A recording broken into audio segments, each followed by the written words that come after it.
Has Ray Dalio bought any NFTs? Not yet. Okay. But only just because, like, I definitely want to buy NFTs to just experience them. Yeah. You know, like I think I should produce one. Yeah. And I should. I should have asked that. Have you minted an NFT? You probably should, just to know what it's like. Yeah, that's right.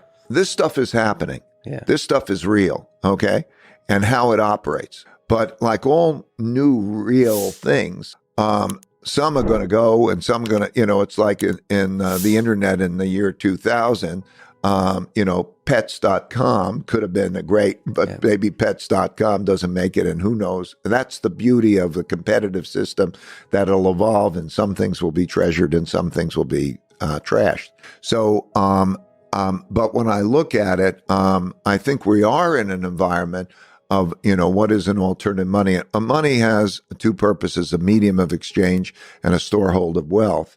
And we are looking for, and it's portable, and it's best if it's recognized in other countries. But then you look at it, it hit, I think, 69,000 this year is the high Bitcoin hit. Do you think it's possible? You mentioned gold. Do you think it's possible it reaches very high numbers, like 1 million that some people talk about?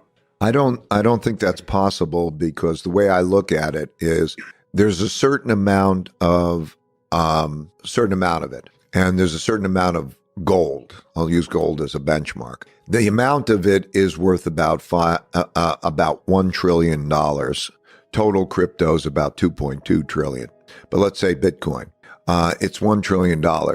If you take the amount of money that is in gold, that is not used for jewelry purposes and not used by central banks, and I assume Bitcoin won't be used for jewelry purposes or central bank purposes, that amount in gold is about $5 trillion.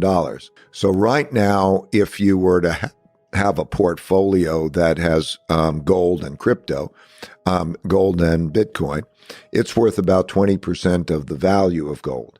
Do I think it's going to be worth more than gold in terms of that mix? I don't think it'll be worth more than gold. But let's say it became worth as much as gold. I don't believe it will be. I think that 20% sounds kind of about right. I really don't know what the right answer is. And then there's the question of what is all of that pool of money, that, let's say, gold and gold equivalents, relative to everything else. Does it go from, let's call it 6, 7, 8 trillion to 16 trillion? Maybe it could double. It depends what it is in the world environment. But basically, if you use gold as a measure, it just makes no sense that it's going to be used that much more. Am I sure about that? I'm not sure about anything. But logically, it seems to me that there's a limitation on its price in relationship to other things that are like it. Well, the evolution of Bitcoin over the years is one of the things that has influenced changes in my view. It has proven itself something like 10, 11 years ago. Imagine the programming of this, and you throw it out, and that's the idea. It has not been hacked. It has operated. It is built. It has come an amazing way over that 11 years to be probably the most excited topic among a lot of people, and has been used and is now has obtained the status of having imputed value. At the same time, it is one of those assets that is an alternative money. I think we're entering an era where there's going to be a competition of monies because of the printing of fiat money and the depreciated value. There will be a competition of monies. And Bitcoin is part of that competition, but there'll be many monies, not just crypto monies, but there'll be central bank crypto monies, but there'll be different kinds of monies. And even monies are things that you buy and sell.